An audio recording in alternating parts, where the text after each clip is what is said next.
যদি কাজটা করতে পারেন করুন, আর যদি ঢিলেমি করেন ছেড়ে দিন, আমি নতুন অঞ্চল সভাপতি নিয়োগ করে দেবো। কাজ করতে হবে, দলের ক্ষমতা নেবেন, কাজ করবেন না, এই জিনিস চলবে না। অঞ্চল সভাপতি থেকে নিশানায় পঞ্চায়েত প্রধান ও তাদের স্বামীরা, সতর্ক করলেন পঞ্চায়েত স্তরে ঠিকাদার রাজ নিয়ে।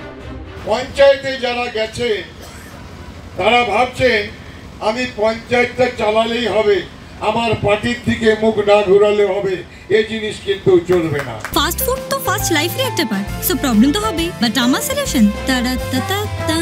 5 দশক ধরে গ্যাস অম্বল ও পেটের সমস্যার একমাত্র সমাধান গ্যাস নল। ধরে রাখুন, পঞ্চায়েতে জোড়া ফুল চিহ্নে আপনাকে জিতিয়েছে।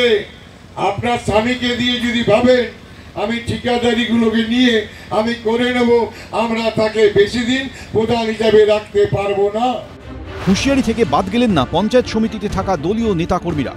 পঞ্চায়েত সমিতিতে যারা আছেন তারা যদি দলীয় কাজে নিয়োজিত না হন, তারা যদি বুথ কর্মীর সঙ্গে সঙ্গ না দেন, তাদেরও কিন্তু বেশি দিন থাকার অধিকার থাকবে না। এটা পরিষ্কার ভাষায় শুনে রাখুন। এতদিন হেরাফেরা যা চলেছে, এখন কিন্তু তা চলতে দেওয়া যাবে না। পুলিশকে প্রকাশ্যে টু পাইস ফাদার মাদার বলে বৃহস্পতিবারই বিতর্কে জড়িয়েছেন বাঁকুড়ার তৃণমূল সাংসদ। এবার দলের পঞ্চায়েত প্রধানদের ঠিকাদার রাজ নিয়ে সতর্ক করার পাশাপাশি দলের একাংশকে নিশানা করলেন অরূপ চক্রবর্তী।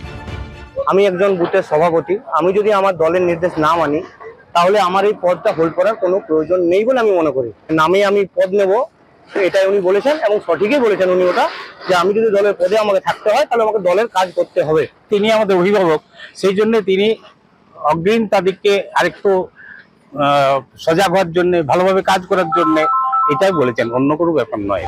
যদিও সাংসদ শাসকের এমন বক্তব্যকে কটাক্ষ করতে ছাড়েনি বিজেপি। মূল কথাটা হচ্ছে কিন্তু টাকা পয়সার লড়াই। টেন্ডারের যে অর্থ তার ভাগ বাটোয়ারা নিয়ে, তার পার্সেন্টেজ নিয়ে কথা, যেটা আমরা ইতিমধ্যেই শুনেছি। প্রায় 30% অর্থ বিভিন্ন জোনকে দিতে হয়, সেটার একটা ভাগ বাটোয়ারা, বা নিম্ন স্তরে যাতে কম অর্থ যায়, ওপরে যাতে বেশি অর্থ যায়, সেদিকে উনি হুমকি দিয়েছেন। বছর ঘুরলেই রাজ্যে বিধানসভা নির্বাচন, তার আগে ভোটার তালিকায় ভুয়ো ভোটার নিয়ে বিতর্ক তুঙ্গে। দলের কর্মীরা কিভাবে দলীয়ভাবে ভোটার তালিকা সংশোধন ও পর্যালোচনা করবেন, বৃহস্পতিবার তারই প্রশিক্ষণ শিবির হয় বাঁকুড়ার ইন্দোপুর ব্লকের হাটগ্রামে। সেখানেই দলীয় নেতাকর্মীদের হুঁশিয়ারি দেন তৃণমূল সাংসদ পূর্ণেন্দু সিংহ, এবিপি আনন্দ, বাঁকুড়া।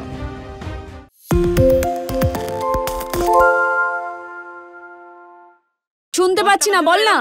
আরে 10 টাকাটা ব্যাপার নয়, আজকে 40 টাকা দিচ্ছি, কারণ 40 টাকা। বাংলা গলাবাজি চায় না, বাংলা খবর চায়। বাংলা খবর, বাংলার খবর।